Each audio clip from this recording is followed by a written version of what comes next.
నమస్కారం, సుఖీభవకు స్వాగతం.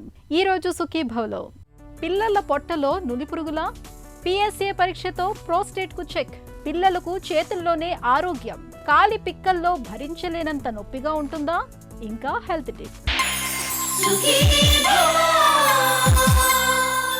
పిల్లలు 3 పూటలా చక్కగా తింటున్నా సరే కొంతమంది ఏ మాత్రం బరువు పెరగకుండా ఉంటారు.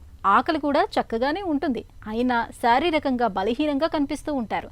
సాధారణంగా పిల్లల పొట్టలో నులిపురుగులు ఉన్నప్పుడు ఇలాంటి పరిస్థితి ఎదురవుతూ ఉంటుంది. పిల్లలు మట్టిలో ఆడుకుంటున్నప్పుడు చేతుల్ని శుభ్రం చేసుకోకుండా అలాగే ఆహారాన్ని తీసుకున్నప్పుడు నులిపురుగుల తాలూకు గుడ్లు పొట్టలోకి చేరే అవకాశం ఉంటుంది. పిల్లల పొట్టలో నులిపురుగులు ఉన్నప్పుడు తిన్న ఆహారంలో ఎక్కువ భాగాన్ని ఇవి లాగేసుకుంటూ ఉంటాయి. దీంతో పిల్లల ఎదుగుదల ఆశించినంతగా ఉండదు. పిల్లల పొట్టలో నులిపురుగులు ఉన్నప్పుడు ఏం చేయాలో, ఎలాంటి వైద్య సాయం అవసరమవుతుందో ఇప్పుడు తెలుసుకుందాం.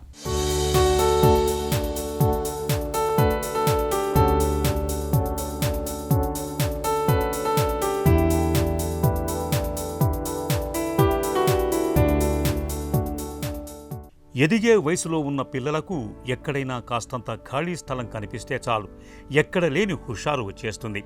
తనివి తీరా ఆడుకుంటూ చేతులతో పాటు ఒంటి నిండా మట్టిని పూసుకుంటూ ఆనందిస్తూ ఉంటారు. ఇలా మట్టిలో ఆడుకునే అలవాటు పిల్లల ఒంటిని, దుస్తుల్ని ఖరాబు చేయటంతో పాటు పిల్లల పొట్టకు కూడా సమస్యల్ని తెచ్చిపెడుతూ ఉంటుంది. మట్టిలో ఉండే నులిపురుగుల గుడ్లు పిల్లల గోళ్లలోకి చేరి, ఆపై నోటి ద్వారా పొట్టలోకి చేరి, ఆ తర్వాత అక్కడే ఆవాసం ఏర్పరచుకుంటూ ఉంటాయి. మట్టి ద్వారానే కాదు, కలుషిత ఆహారం, అపరిశుభ్రమైన నీటిని తాగినప్పుడు కూడా పొట్టలోకి నులిపురుగులు చేరే ప్రమాదం ఉంటుంది. పిల్లల పొట్టలో నులిపురుగులు ఉన్నప్పుడు తిన్నదేది వంట పట్టదు. రోజు రోజుకి బక్క చిక్కిపోతూ ఉంటారు. రాత్రిళ్లు తరచూ నిద్రలేస్తూ ఉంటారు. మలద్వారం దగ్గర బాగా దురదగా ఉంటుంది. అన్నిటికీ మించి రక్తహీనత అనేది పెద్ద సమస్యగా మారుతుంటుంది. ఈ వామ్స్ అనేవి పారాసైట్స్ అండి. ఈ పారాసైట్స్ ఏంటంటే మన జీవరాశుల్లో ఒకానొక జీవరాశి అది. మనకు అనిమల్స్ ఎలా అనుకుంటున్నామో ఆ టైప్ ఆఫ్ అది.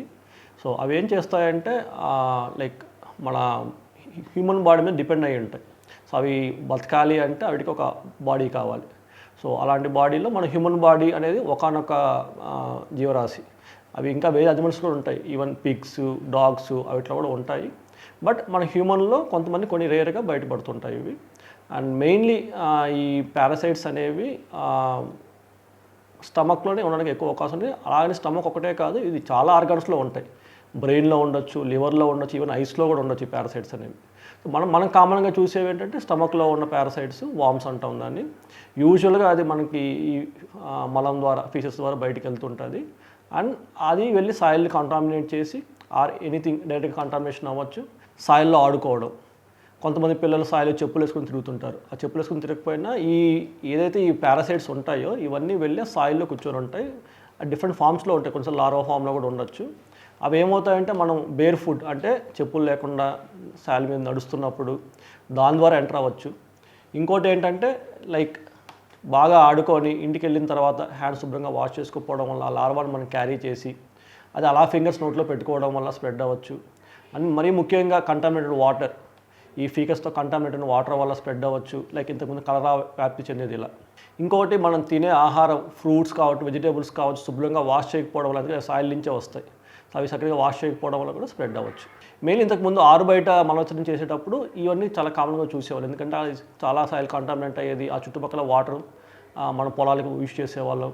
సో ఆ ఫ్రూట్స్ అనేవి కంటామినేట్ అయ్యి మన ఇంటికి వచ్చేటప్పుడు మనం శుభ్రంగా క్లీన్ చేసుకోకపోతే ఈజీగా వచ్చే అవకాశం ఉంది. పిల్లల పొట్టలో ఏలిక పాములు, నులి పురుగులు, కొంకి పురుగులు, బద్దె పురుగులని 4 రకాలకు చెందిన పురుగులు కనిపిస్తూ ఉంటాయి. బాణపొట్టతో ఉన్న పిల్లల్లో ఏలిక పాములు ఎక్కువగా ఉంటాయి. వీటితో మలద్వారంలో దురద మినహా పెద్ద సమస్యలేవి ఉండవు. అయితే ఒక్కోసారి ఏలిక పాములు ఊపిరితిత్తుల్లోకి చేరే ప్రమాదం ఉంటుంది. ఇలాంటప్పుడు ఉబ్బసం, ఫిట్స్ వచ్చే అవకాశం ఉంటుంది. అలాగే కొంకి పురుగులు ఉన్నప్పుడు రక్తహీనత అన్నది సమస్యగా మారుతుంది. మట్టి తినే అలవాటు ఉన్న పిల్లలకు కొంకి పురుగుల బెడద ఎక్కువగా ఉంటుంది. ఇక మాంసాహారాన్ని సరిగా ఉడికించకుండా తిన్నప్పుడు పిల్లల పొట్టలో బద్దె పురుగులు చేరే అవకాశం ఉంది. బద్దె పురుగులు పొట్టలో ఉన్నప్పుడు తలపోటు, మెదడులో కణితులు ఏర్పడే అవకాశాలు ఉంటాయి. పిల్లల పొట్టలో నులి పురుగులు ఉన్నప్పుడు పిల్లలతో పాటు పెద్దలు అందరూ ఆల్బెండజోల్ మాత్రల్ని గాని సిరప్లను గాని తీసుకోవాలని చెబుతారు డాక్టర్లు. యూజువల్గా సిమ్టమ్స్ అంటే చాలామందికి అసిమ్టమాటిక్గానే ఉంటారండి. అలా సిమ్టమ్స్ ఉన్నట్టు కూడా తెలియదు మనకు. సో కొంతమంది పిల్లల్లో మైల్డ్ సిమ్టమ్స్ నుంచి మోడరేట్ సిమ్టమ్స్, ఇంకొంతమందిలో ఇది సివియర్ సిమ్టమ్స్ కూడా రావచ్చు. మెయిన్ సిమ్టమ్స్ వచ్చి కొంతమంది పిల్లల్లో స్టమక్ పెయిన్స్, సింపుల్ కోలిక్ అంటుంటారు. ఈ పారాసైట్స్ ఎప్పుడైతే ఎక్కువ అయ్యి మల్టిప్లై అయ్యి ఆ పేగులను అడ్డు పెడతాయో ఈ కోలిక్ సిమ్టమ్స్ రావచ్చు. కొంతమంది పిల్లల్లో చాలా ముదిరిపోయి అవి అసలు పూర్తిగా ఇంటెస్టైన్ బ్లాక్ చేసి అబ్స్ట్రక్షన్ అంటారు ఇది. సో వాళ్ళల్లో వాంతులు ఎక్కువ కావడం, మెయిన్ పసుడుతో వాంతులు రావడం, పొట్టడం తీవ్రంగా ఉండడం, మోషన్ పాస్ చేయలేకపోవడం కూడా రావచ్చు. అదర్ సిమ్టమ్స్ అంటే మెయిన్లీ ఆకలి వేయకపోవడం. ఈ వామ్స్ ఏంటంటే మన బ్లడ్లో మన ఇంటెస్టైన్ని డ్యామేజ్ చేసి కొంచెంగా బ్లడ్ని బయటికి లాస్ చేస్తుంటాయి. సో అనీమియా కూడా రావచ్చు, రక్తహీనత కూడా రావచ్చు. దానివల్ల చిన్నపిల్లలు నీరస పడిపోవడం, స్కూల్లో పర్ఫార్మెన్స్ సరిగ్గా ఇవ్వలేకపోవడం, అండ్ కొన్నిసార్లు వామ్స్ ఈ మోషన్ ఇలా మార్గం నుంచి బయటకు వచ్చి మళ్ళీ లోపలికి వెళ్తుంటాయి. సో ఆ టైంలో అట్టుగా వాళ్ళకి దురద వేయడం, ఇవన్నీ సాధారణ లక్షణాలు మనకైనా అనిపించి పొట్టలో పురుగుల వల్ల ఇలా ఉండొచ్చు అని మనకు అనిపిస్తే ఒకసారి డాక్టర్కి చూపించుకోవడం బెటర్. అండ్ కొన్నిసార్లు ఏంటంటే వేరే కారణాల కూడా ఈ సిమ్టమ్స్ ఉండొచ్చు. సో మెయిన్లీ డాక్టర్ చేసే పని ఏంటంటే ఎగ్జామినేషన్ చేసి చూసి ఇది వామ్స్ వల్లేనా లేదంటే వేరే కారణాల వల్ల ఈ సిమ్టమ్స్ ఉన్నాయా. వామ్స్ వల్ల నిర్ధారించుకుని ట్రీట్మెంట్ చాలా ఈజీ. సో చాలా మెడికేషన్స్ ఉన్నాయి, మెయిన్లీ మెబెండజోల్, ఆల్బెండజోల్ రొటీన్గా వాడే మెడికేషన్స్ ఇవన్నీ.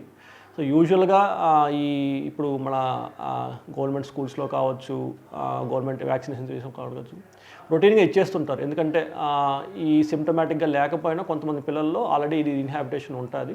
సో వాళ్ళకి ఎవ్రీ 6 monthsలో ఒక డోస్ ఇస్తుంటారు. అలా కాకుండా కొంతమంది పిల్లల్లో ఆ డోస్ తీసుకున్నా కూడా సిమ్టమ్స్ ఉంటాయి, పర్సిస్టెంట్ ఇన్ఫెక్షన్ అంటాం. అటువంటి వాళ్ళకి మెయిన్గా డాక్టర్ని సంప్రదించాలి ఖచ్చితంగా.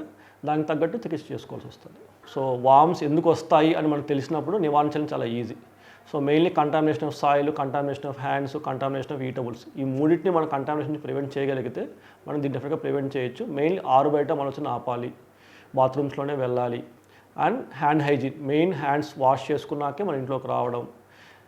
ప్లస్ మనం ఏదైనా ఈటబుల్ తినేటప్పుడు శుభ్రంగా హ్యాండ్స్ వాష్ చేసుకోవడం. అండ్ మనం తినే వస్తువులు ఏదో ఫ్రూట్స్ కావట్టు, వెజిటేబుల్స్ కావట్టు, అది యూజ్ చేసేటప్పుడు శుభ్రంగా వాష్ చేయడం వల్ల మనం ఇది ప్రివెంట్ చేయొచ్చు. అండ్ ఆరు బయట వెళ్ళేటప్పుడు అండ్ సాయిల్లో తిరిగేటప్పుడు తప్పనిసరిగా చెప్పులు వేసుకోవాలి. పిల్లల పొట్టలో నులిపురుగులు ఉన్నప్పుడు అవి ఒకరి నుంచి మరొకరికి వ్యాపించకుండా తగిన జాగ్రత్తలు తీసుకోవాలి. పిల్లల్ని సాధ్యమైనంత వరకు మట్టిలో ఆడకుండా చూడాలి. చెప్పు లేకుండా పిల్లలు మట్టిలోకి వెళ్లకుండా చూడాలి. మల విసర్జన తర్వాత పిల్లల చేతుల్ని బాగా శుభ్రం చేయాలి. అలాగే గోర్లు పెరగకుండా ఎప్పటికప్పుడు కత్తిరిస్తూ ఉండాలి. పొట్టలో నులిపురుగులు ఉన్నప్పుడు పిల్లలకు లాగు నిక్కర్లు వేయటం మంచిది. రాత్రిపూట మలద్వారం చుట్టూ వ్యాజ్లైన్ గానీ లేదా ఆముదం గానీ పూయటం వల్ల దురద లేకుండా ఉంటుంది. పిల్లల పక్కల్ని తరచూ మారుస్తూ ఉండాలి. కనీసం 6 నెలలకోసారి ఆల్బెండజోల్ మాత్రల్ని గానీ సిరపులు గానీ పట్టిస్తూ ఉండాలి. ఇలా అన్ని రకాలుగా జాగ్రత్తలు తీసుకుంటే 2 వారాల లోపల పిల్లలకు నులిపురుగుల బెడద తగ్గిపోతుంది. వయసు పెరుగుతున్న కొద్దీ మూత్రగండాలు కూడా పెరుగుతూ ఉంటాయి. ముఖ్యంగా మగవాళ్ళకి ప్రోస్టేట్ గ్రంథి పరిమాణం పెరగడంతో తరచూ మూత్రానికి వెళ్లాల్సి వస్తూ ఉంటుంది. అయితే మనసు మూలంలో ఎక్కడో ప్రోస్టేట్ క్యాన్సర్ గురించిన అనుమానము మొదలవుతూ ఉంటుంది. ఇలాంటప్పుడు 6 నెలలు, ఏడాదికోసారి ప్రోస్టేట్ స్పెసిఫిక్ యాంటీజెన్ పరీక్ష PSAను చేయించుకుంటే చాలు ప్రోస్టేట్ గ్రంథిలో క్యాన్సర్ ఆనవాళ్లను చాలా ముందుగానే పసిగట్టొచ్చు. ప్రోస్టేట్ గ్రంథిలో క్యాన్సర్ ఆనవాళ్లను పట్టించే PSA పరీక్ష గురించి ఇప్పుడు తెలుసుకుందాం.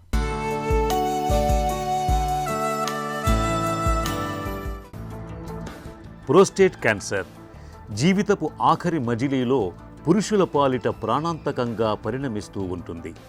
అయితే కొన్ని అనుమానిత లక్షణాలను గమనించటం ద్వారా ప్రోస్టేట్ క్యాన్సర్ను ముందుగానే పసిగట్టడం పెద్ద కష్టమేమీ కాదు. తరచూ మూత్రానికి వెళ్లాల్సి వస్తున్నప్పుడు, మూత్ర విసర్జనలో మంట, మూత్ర విసర్జనకు చాలాసేపు పట్టడం, రాత్రి వేళల్లో ఎక్కువసార్లు మూత్ర విసర్జనకు లేవాల్సి రావటం, ధార తగ్గటం, మలి వయసులో ఇవన్నీ ప్రోస్టేట్ గ్రంథిలో అనారోగ్యాన్ని పట్టి చెప్పే అనుమానిత లక్షణాలు. ఇలాంటప్పుడు తరచూ ప్రోస్టేట్ స్పెసిఫిక్ యాంటీజెన్ అనే పరీక్షను తరచూ చేయించుకుంటూ ఉండాలి. రక్తంలో PSA శాతాన్ని బట్టి ప్రోస్టేట్ గ్రంథిలో క్యాన్సర్ ఆనవాళ్లను ముందుగానే గుర్తించి తగిన చికిత్సతో పాటు నివారణ చర్యలు తీసుకునే అవకాశం మనకు ఉంటుంది. స్కూళ్లు మొదలయ్యాయి, అప్పుడప్పుడు వర్షాలు కూడా పలకరిస్తున్నాయి. ఈ సీజన్లో పిల్లలకు చాలా తేలికగా ఇన్ఫెక్షన్లు సోకుతూ ఉంటాయి. తరచుగా జలుబు, దగ్గు, వైరల్ జ్వరాలు వేధిస్తూ ఉంటాయి. ఇలాంటి సమయంలో పిల్లలు ఇన్ఫెక్షన్లు, సీజనల్ వ్యాధుల బారిన పడకుండా చూసుకోవటం చాలా ముఖ్యం. ఇందుకు తరచుగా చేతుల్ని శుభ్రం చేసుకోవటం ఒక మంచి పరిష్కారం అని చెబుతారు నిపుణులు. తరచూ చేతుల్ని శుభ్రం చేసుకునే అలవాటును నేర్పించడం ద్వారా పిల్లలకు ఇన్ఫెక్షన్ల ముప్పును ఎలా తప్పించవచ్చో ఇప్పుడు తెలుసుకుందాం.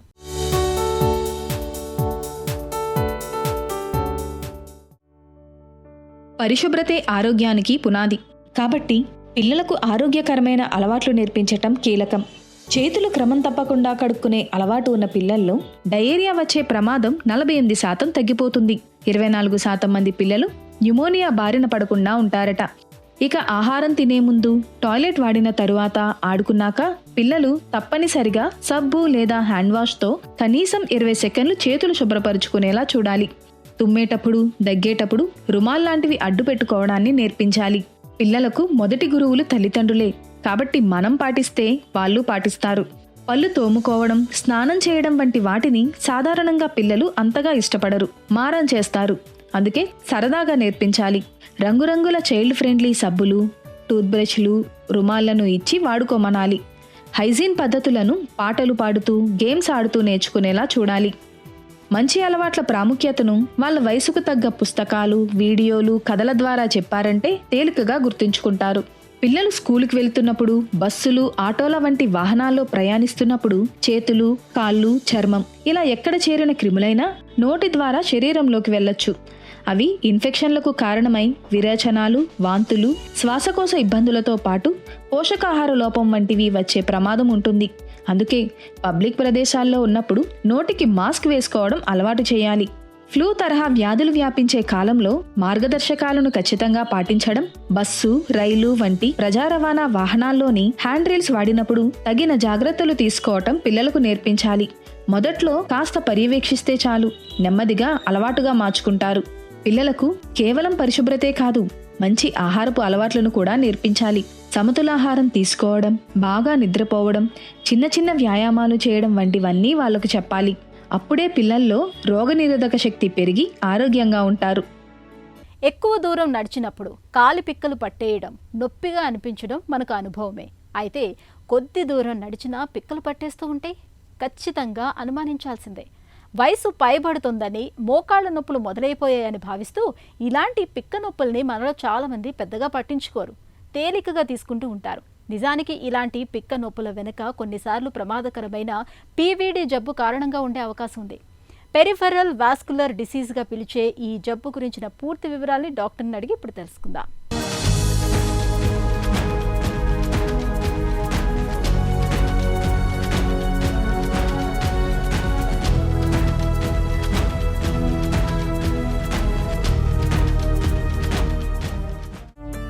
పెరిఫెరల్ ఆర్టీరియల్ డిసీజ్ అంటే ఏంటి?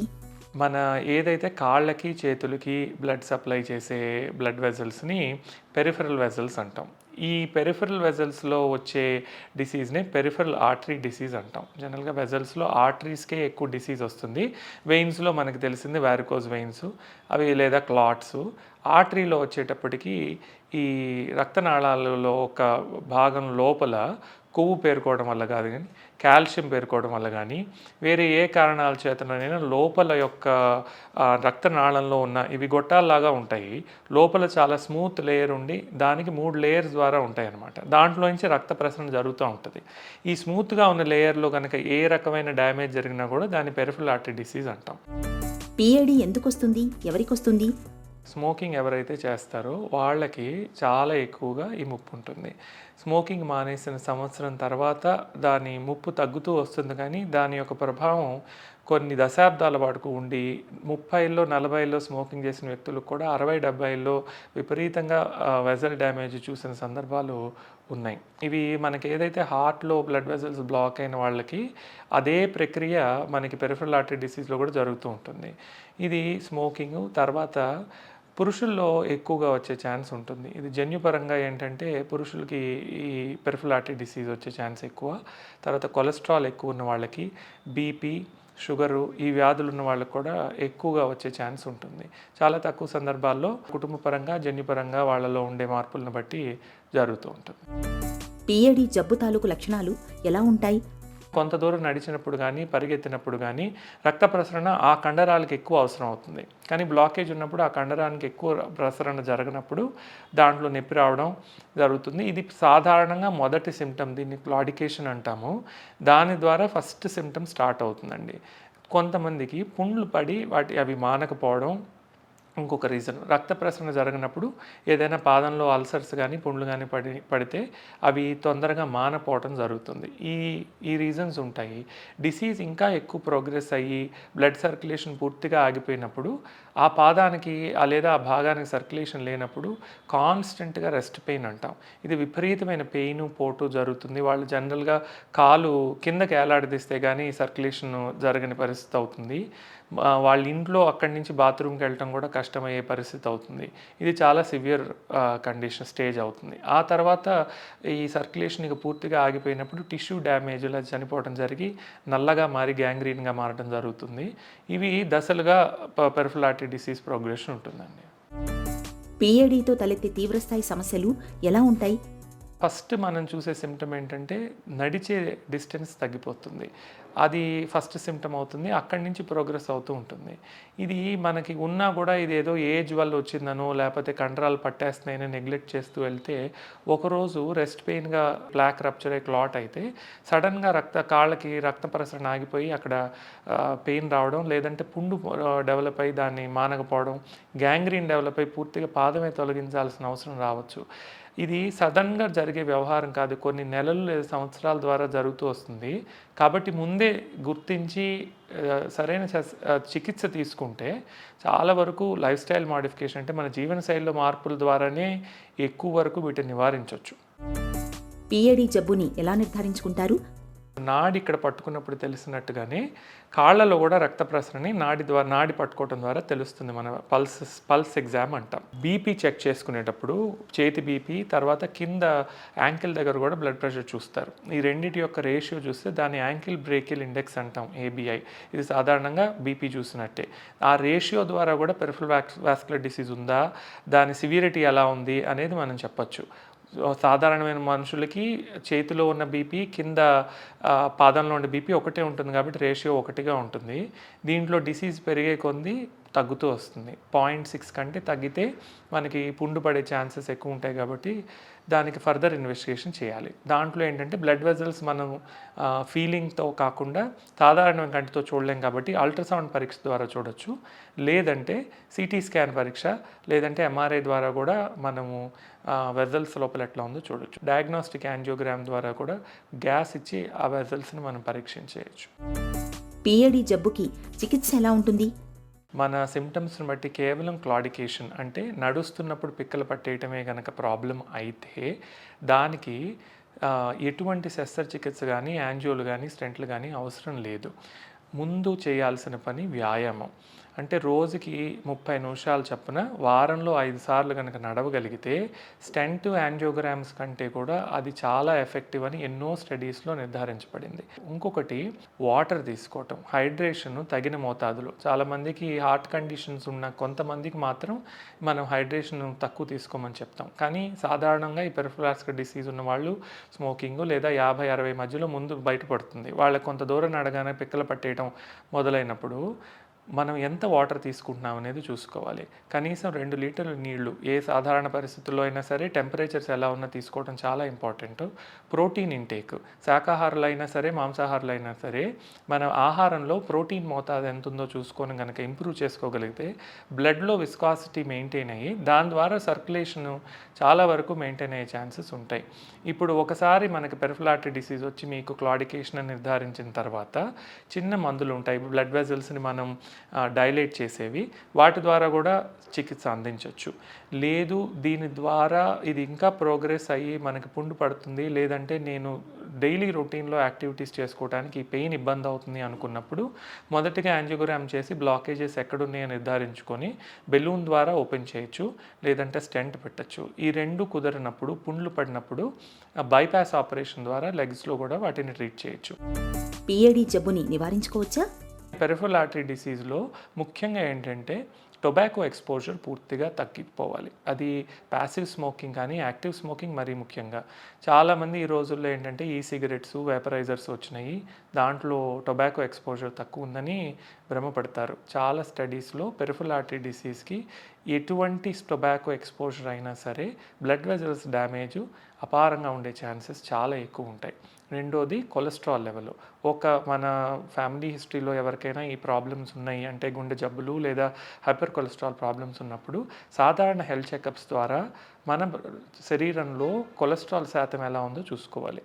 దాన్ని లైఫ్ స్టైల్ మాడిఫికేషన్ అంటే తిండి తగ్గించడం, లేదా మనకు సరైన ఆహారాలు సమతుల్యంగా తీసుకోవడం, ఎక్సర్సైజ్ దాన్ని తగ్గట్టు చేయడం, లేదంటే స్టాటిన్ మెడికేషన్ అని ఒకటి ఉంటుంది, అది డాక్టర్ గారు ప్రిస్క్రైబ్ చేస్తారు, దాని ప్రకారం అవి వేసుకోవడం చేయాలి. ఇది అసలు రాకుండా ప్రివెంట్ చేయడానికి జరిగే రీసెర్చ్లో ప్రధాన భాగంలో ఒకటి ఎక్సర్సైజ్ కూడా ఉంది.